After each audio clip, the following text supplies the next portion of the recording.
Over winter break, I flew to my hometown, Cincinnati, to help my father move to Florida. After a day or two of last-minute packing, we woke up early one morning when the movers came. Going to the office first thing in the morning, I was stunned by the emptiness and bareness of it. I walked in knowing that the boxes and the filing cabinets would be lined up, and I knew that the desk would be empty and pushed to the side.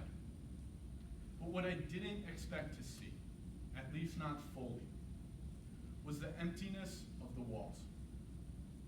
You see, for longer than I've been alive, my father has run his own business in one form or another.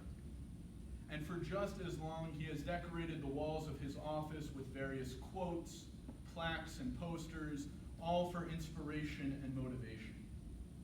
And every time I would come home from college or graduate school and would meet him at his office for lunch, I would walk in and sit down, and while he was finishing his work, I would look at the various quotes. And at one point or another, each of those quotes spoke to me.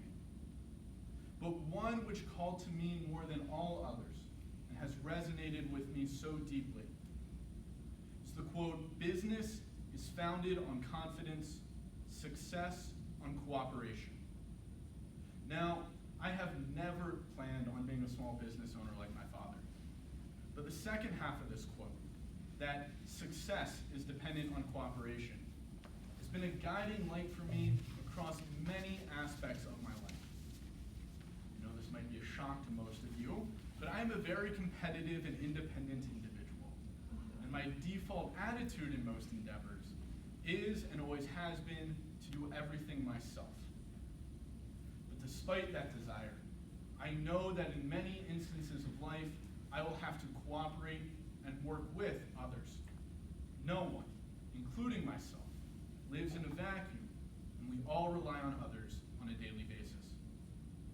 But reaching that point of wholehearted, willing, true cooperation is not often easy.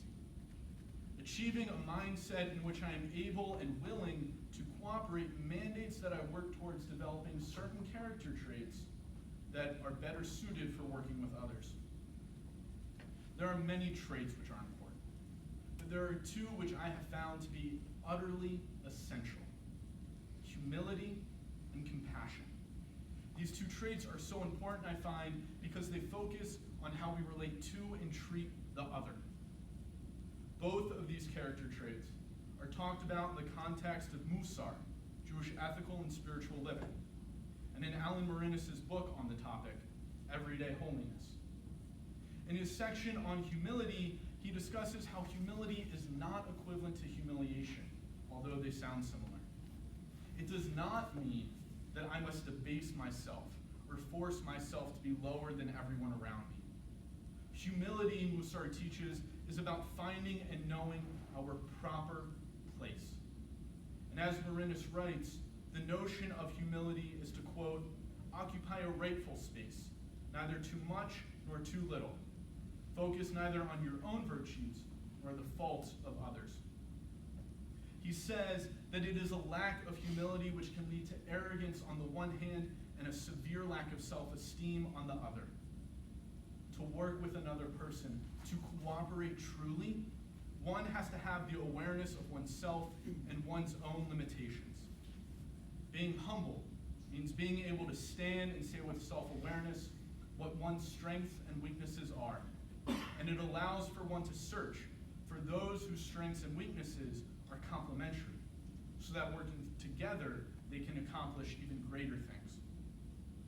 And in his section on compassion, he talks about how this trait is more than just a feeling, as we might commonly believe. Compassion, he writes, is the meeting and balancing point for the channels that bring down loving kindness on the one hand and strict judgment on the other. Compassion blends these energies and so achieves and promotes balance between the necessarily hard and rigid and the equally necessary soft and caring. In order to learn compassion not just as a feeling, but as a way to balance rigidity and caring, one must make an effort to draw closer to the other and to cast off the perception that we are separate from and different than anyone else. Using that newfound humility, one can acknowledge and come to the realization that each person is imperfect, that each person has strengths and weaknesses, and that we all have the ability to learn from everyone else. And it is through coming to know someone deeply and intimately that one can have true compassion for another.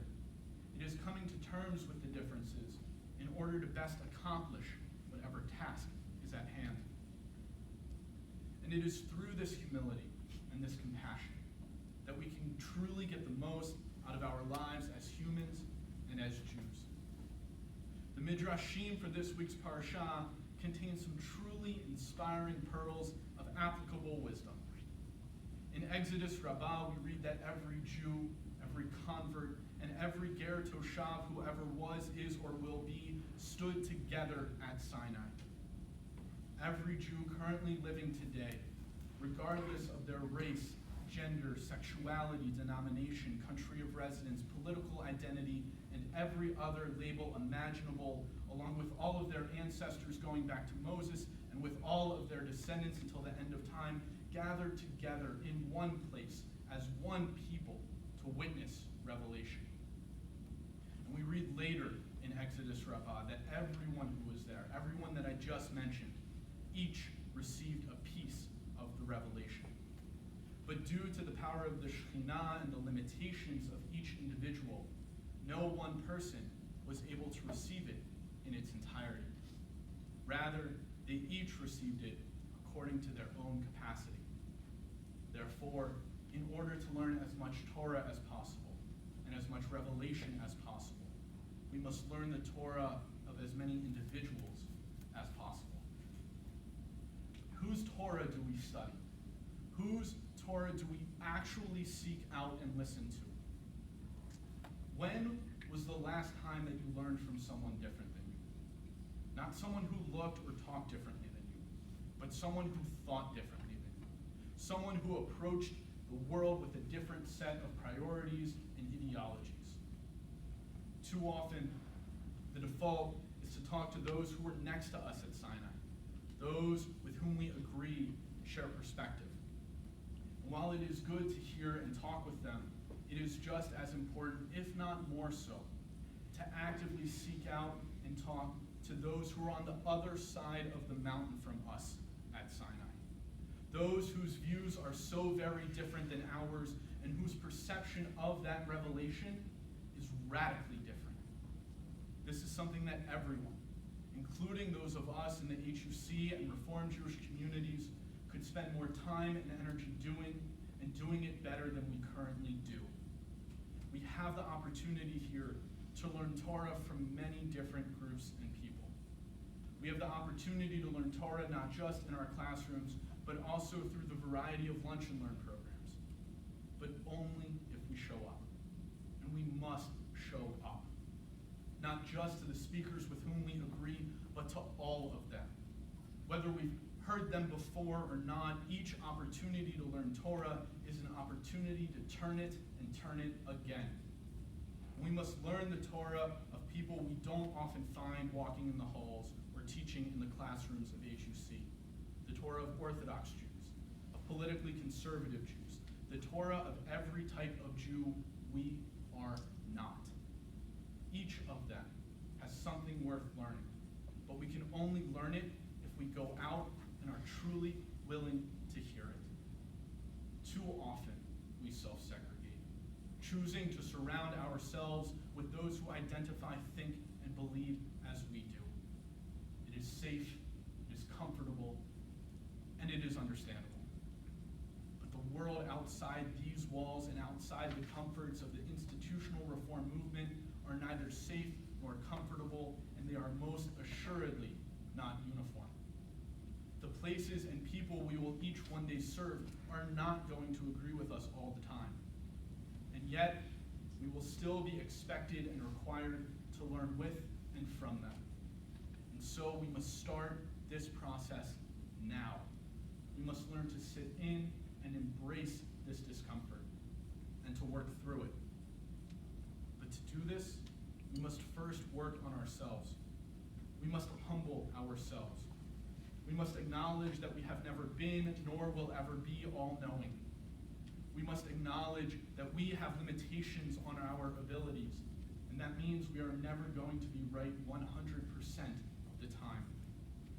And after we reach comfort and acceptance with this realization, after we humble ourselves, it is necessary to go out and meet people with whom you disagree.